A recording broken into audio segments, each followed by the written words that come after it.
Meus cumprimentos aos participantes da 7ª Jornada Virtual Internacional em Pesquisa Científica, em Porto, Portugal.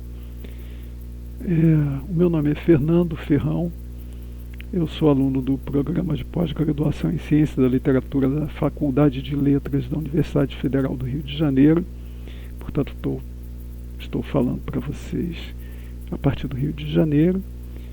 E eu vou apresentar um trabalho denominado Uma Teoria do Espaço Yanomami, no eixo temático número 5, Estado, Legitimidade, Governança e Democracia. Esse trabalho ele está baseado, então, num livro chamado A Queda do Céu, Palavras de um Xamã Yanomami, de Davi Kopenawa, o xamã Yanomami, propriamente dito, e Bruce Albert, um antropólogo francês com quem que é um estudioso da sociedade Yanomami e com quem Davi Kopenawa veio trabalhando, digamos, dos anos 90, do início dos anos 90 até o lançamento do livro, para a produção desses registros, produção de registros fonográficos transcritos e traduzidos por esse etnógrafo, ou melhor, por esse antropólogo. A minha leitura ela vai infletir, obviamente, sobre a ideia de lugar, sobre noções de lugar, não exatamente sobre a enunciação de lugar, mas sobre noções de lugar concernentes a essa nação Yanomami, talvez aos povos das terras baixas, né, amazônicos, e, portanto, a uma ontologia um pouco diferente ou bastante diferente da ontologia ocidental. Essa ideia de lugar ela está mais ou menos apontada no prefácio da edição brasileira desse livro, que saiu em 2015 aqui no Brasil. Prefácio redigido pelo antropólogo brasileiro Eduardo Viveiros de Castro. Ele propõe, ele sugere essa ideia, em relação a essa ideia de lugar. Primeiro, ele sugere que eventualmente nós brasileiros, o que temos em relação a esse imaginário, ele não foi produzido por nós mesmos, mas por essa cultura ocidental, por essa civilização ocidental. Por outro lado, os indígenas, os Yanomami, possuem um imaginário do que seja isso, né? E a propósito dessa espécie de colonização cultural que ele refere, né, exercida pelo Ocidente, tanto em relação a nós brasileiros, que não nos consideramos índios, mas também com relação a outras nacionalidades do Novo Mundo, que, segundo ele, cito o Eduardo Viveiros de Castro, foram criadas às custas do genocídio americano e da escravidão africana, e porque passamos tempos demais com o espírito voltado para nós mesmos, embrutecidos pelos mesmos sonhos de cobiça e conquista e império vindos nas caravelas, com a cabeça cada vez mais cheia de esquecimento, imersa em um tenebroso vazio existencial só de raro em raro iluminado ao longo de nossa história por lampejos de lucidez política e poética. Então, o que ele propõe é a leitura dessa ideia de lugar que é realizado pelos Yanomami. Eu não vou poder desenvolver a leitura de todo o artigo que eu escrevi. Eu vou deixar de fora uma parte em que eu trato a leitura, eu interpreto essa leitura como uma espécie de narrativa de viagem, semelhante às narrativas de viagens que europeus fizeram à América nos séculos XVI, depois XVII, XVIII, XIX, XX, até hoje, como turistas, eventualmente, interpretando, então, o que são os brasileiros, ou o que são os americanos, ou o que são os indígenas que ainda restam. Vou ignorar também a maior parte do que seria uma teoria global de lugar, que é o texto, o subtópico com que eu termino o trabalho, e vou me ater a uma ideia, que é a ideia de apresentação, que é o que é a vida de um povo na floresta, né? Então, Porque, diferentemente de nós mesmos, né, que estamos, segundo o próprio Eduardo Vieira de Castro, esquecidos, esvaziados de qualquer questão espacial que nos seja própria, então nós não nos ocuparemos do que nós fazemos com a nossa civilização, o que ela naturalmente concebe e replica, né? Os seus monumentos, seus jardins, seus bairros burgueses, vilas operárias, favelas e cortiços, unidades de extração mineral e de produção agrícola e industrial, ou nos seus não-lugares das autovias, aeroportos, aterros sanitários, lagoas de rejeito de mineração. Mas vamos nos ocupar então apenas do que é essa teoria prática do ato de habitar, que provém, digamos, de um povo indígena que ainda resiste, segundo Eduardo Vieira de Castro, à total dissolução pelo liquidificador modernizante do Ocidente. Povo da floresta ou uma prática local do lugar. Diz então Schopenhauer, cito Schopenhauer: antigamente toda a terra do Brasil era ocupada por povos como o nosso. Hoje está quase vazio de nossa gente, e o mesmo acontece no mundo inteiro. Quase todos os povos da floresta desapareceram. Os que ainda resistem aqui e ali são apenas o resto dos muitos que os brancos mataram antigamente para roubar suas terras. Fecha a citação. De acordo com Bruce Albert e William Milliken, autores de Uri-Hi A Terra Floresta, Yanomami, esse espaço habitado pelo povo indígena Yanomami se situa no norte da floresta amazônica, mais especificamente no interflúvio das bacias do rio Amazonas e do rio Orinoco, portanto numa área fronteiriça no estado de Roraima com o estado da Venezuela, onde vive também uma parte significativa, talvez a maior parte dessa população, que hoje é superior a 26 mil habitantes, Yanomamis, que se organizam em vários aldeamentos de diferentes conformações, com mais ou menos até 200 habitantes. Essa sociedade Yanomami, ela refere a noção de lugar como Uri-Hi, vocábulo traduzível por floresta e seu chão.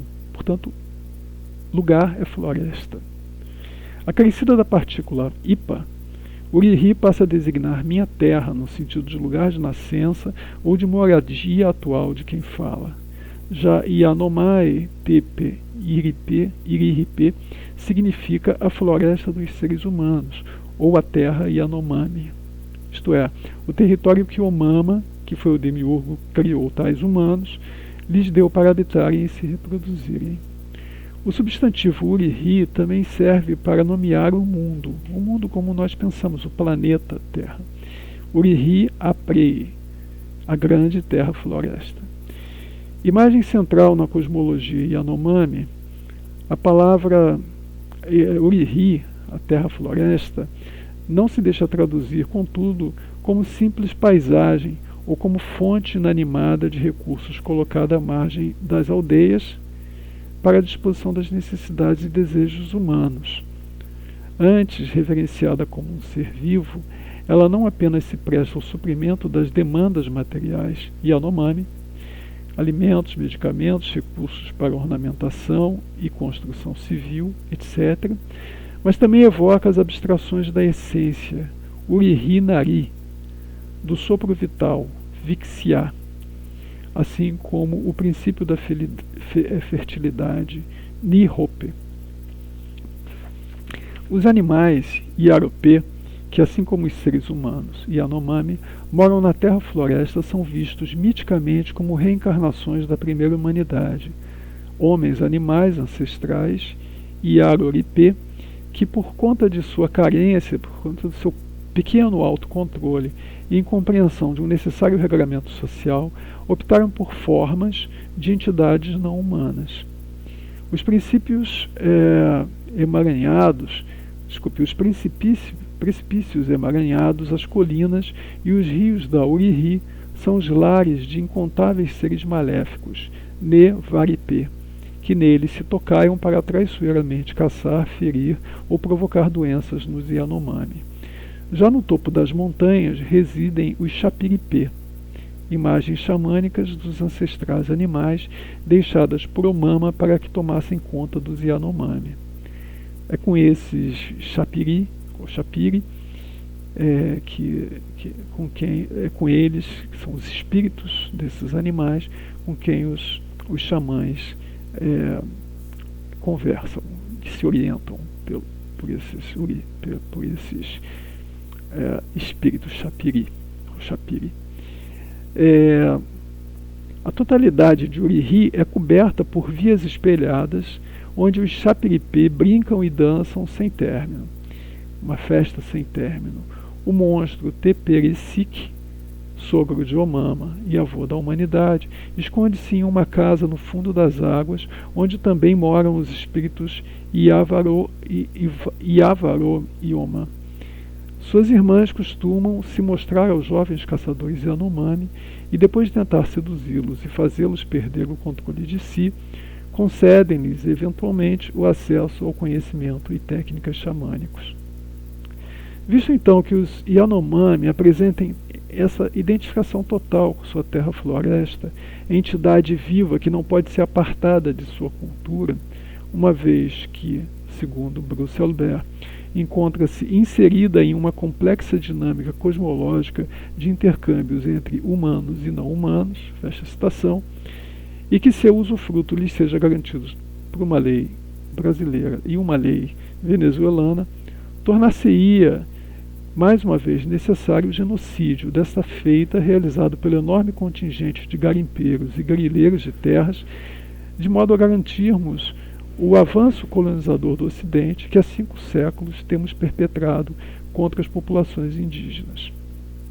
Assim sendo, com as bênçãos de estados não zelosos de suas leis, essa população e sua prática local do lugar se acham ameaçadas de extinção por epidemias, estupros, assassinatos, envenenamento dos rios, esgotamento da caça, destruição das bases materiais e dos fundamentos morais da economia indígena, que se sucedem, segundo Eduardo Viveiros de Castro, com monótona frequência, segundo a oscilação das cotações do ouro e de outros minerais preciosos no mercado mundial. Fecha a citação.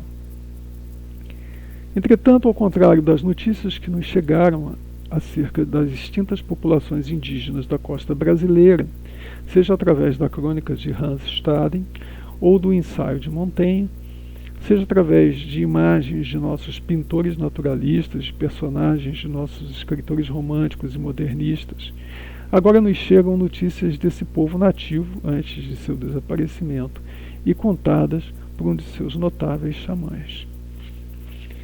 O pouco tempo que nos resta para a apresentação, eu vou resumir o que seria um tópico chamado Teoria ou Profecia sobre o uso global do lugar, numa simples citação, que não é tão simples assim, uma vez que é de Claude Lévi-Strauss, que apresenta esse livro. Diz então Lévi-Strauss: antes mesmo da chegada dos brancos, a mitologia ameríndia dispunha de esquemas ideológicos nos quais o lugar dos invasores parecia estar reservado. 2 pedaços de humanidade, oriundos da mesma criação, se juntavam para o bem e para o mal. Essa solidariedade de origem se transforma de modo comovente em solidariedade de destino na boca das vítimas mais recentes da conquista, cujo extermínio prossegue nesse exato momento diante de nós. O xamã Yanomami, cujo testemunho pode ser lido adiante, não dissocia a sina de seu povo da do restante da humanidade. Não apenas são os índios, mas também os brancos que estão ameaçados pela cobiça do ouro e pelas epidemias introduzidas por esses últimos. Todos serão arrastados pela mesma catástrofe, a não ser que se compreenda que o respeito pelo outro é a condição da sobrevivência de cada um. Muito obrigado, fim de citação, muito obrigado pela atenção e mais uma vez minhas saudações a todos os participantes.